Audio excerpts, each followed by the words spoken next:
pumping.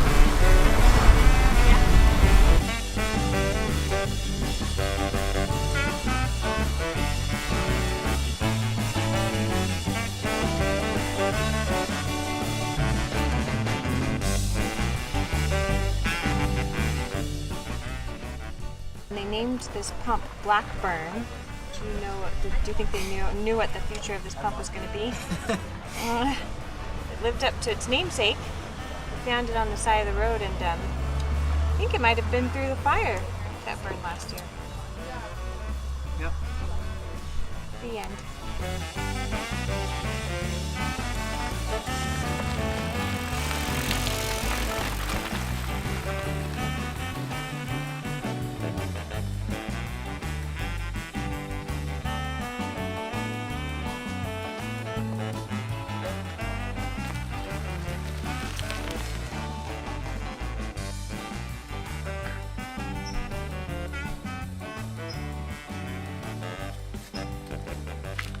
Right. So are we getting all the bikes in here? Hopefully. Okay. Welcome back to part 4 of this custom steel all-road bike. Oh. And the bike that we've been looking at for the last 3 episodes, we've been looking at this custom steel Fitz bike behind me. And what I've done is I've put all 3 of the bikes out here so we can kind of see how they look all together, hopefully. And I'll probably do an overview shot so that you guys can get a better view of each one of these individually. But if you've been watching this channel, you've probably seen Miss Cool's bike over here. You've seen my bike, and hopefully now you've seen this bike behind me. So the main differences between these 3 bikes is the top and down tube. Of course, the frame sizes are a little bit different, but for the most part, the major differences are the top and down tube. And what we have is, as a quick kind of overview, Miss Cool's bike, we have an oversized top tube and a standard size down tube.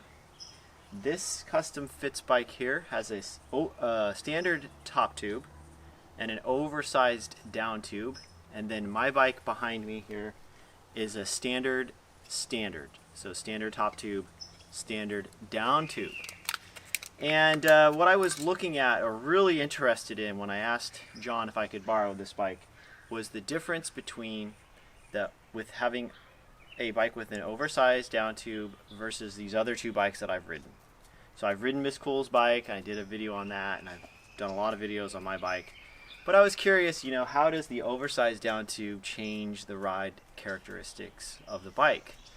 I could see a big difference between riding my bike and Miss Cool's bike.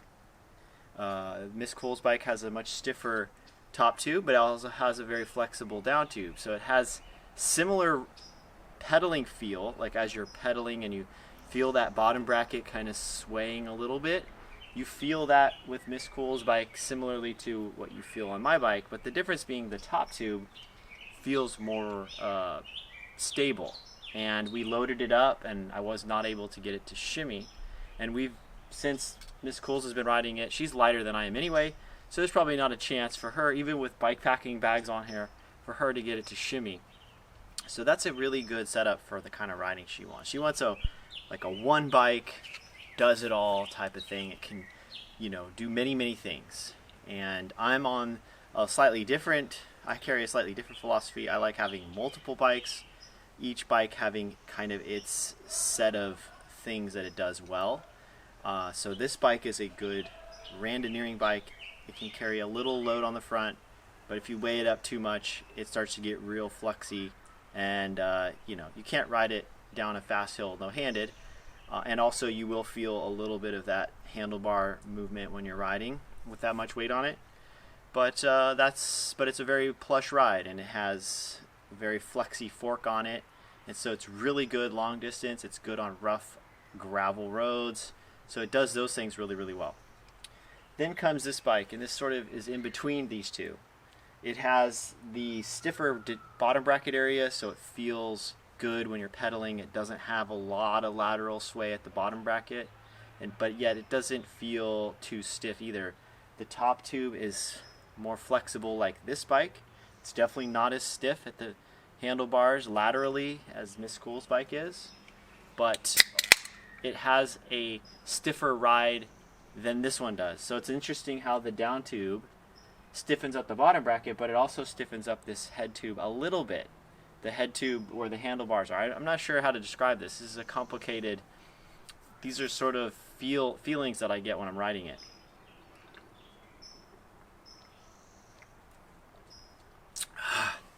We just got back from a mixed terrain ride, and I've had this bike now for, I guess it's been almost 10 or 11 days, and I've put about 250 miles on it. I've ridden mostly mixed terrain, mostly with the knobby tires. I did put slicks on it, and I did do the rando bag on the front to see how it handled the front load. But for the most part, I've been riding it like this, and it's a great, good weather bike. I like the lightweightness of it all. You can feel how light it is compared to even my rando bike over here. This one weighs, with all this stuff on it, probably weighs close to 25 pounds. This is closer to 21 pounds. Miss Cool's is around 23 pounds. So, more or less very similar in terms of their weight. And Miss Cool's has a lower trail front geometry. It's around 40 millimeters. Mine's really low. It's like 32. And then this one was 58, I think, or 59. This has a 1x setup, and I know a few of you have asked me what my thoughts are on 1x. I don't know if I want to make a whole video on it, so I'll just say that it has its advantages. I like the fact that you can do all your shifting from one side on the brake lever up here. This is SRAM, so it's even just one lever. You just push it one click and it shifts down. 2 clicks it shifts up. 3 clicks it shifts up multiple gears at a time. So it's nice, you do feel when you're up at the upper end of the cassette or at the very low end of the cassette, you do feel that cross chaining happening. You can hear it more. It's a little noisier, especially when the chain gets a little dirty. You can really see it, and you can look down and see the chain coming off at a pretty sharp angle. So, there is that trade-off. Maybe there's a loss of efficiency in that, but if you're doing mixed terrain riding and you're doing a lot of climbs and you're not doing, and you're not wanting to have that front shifter on there and you just want the simplicity of it, it works fine. You do spin out a little bit more on the paved descents, but for mixed terrain riding where you're doing a lot of off-road stuff, I don't see that would be a detriment to the bike at all. I tend to prefer a 2x or a 3x front because I like to choose my chain line, but not having to worry about that front derailleur, it comes with that luxury. It is nice not having to shift.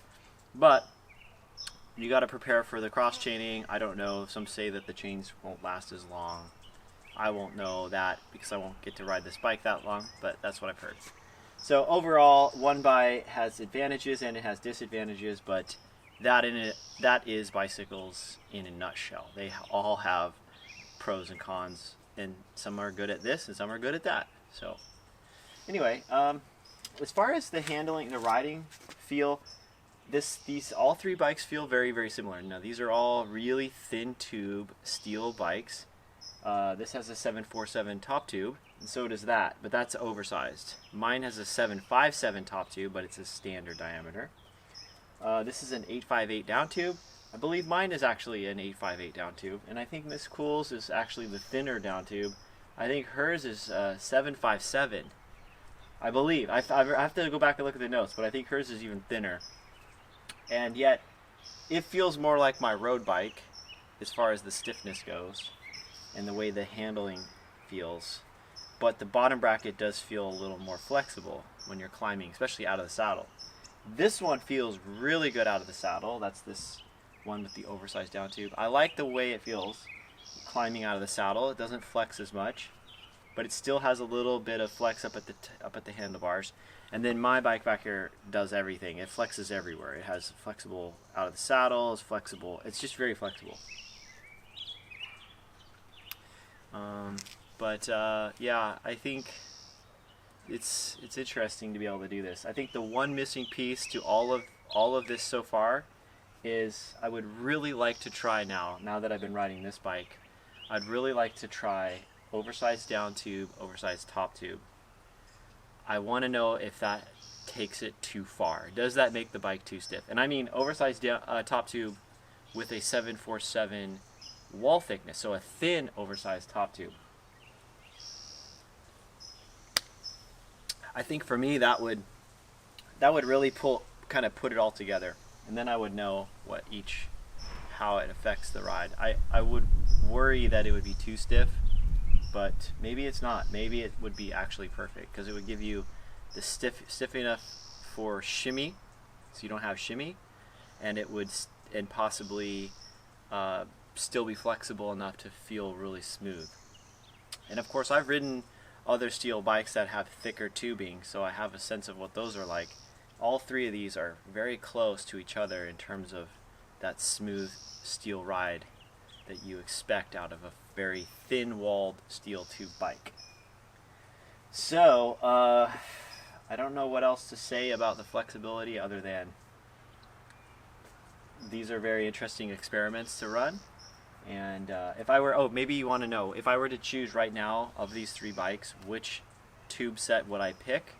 I would pick this one, the oversized down tube, standard top tube. That's what I would do.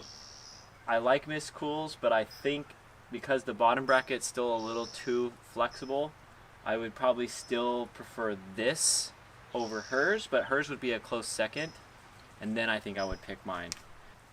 And then you may want to know, what about the trail as far as handling? What would be my preference right at the moment? And I would say I would stick to the higher trail overall as far as just for an everyday bike. But since I have the option to have multiple bikes, I think I would love to add a bike like this.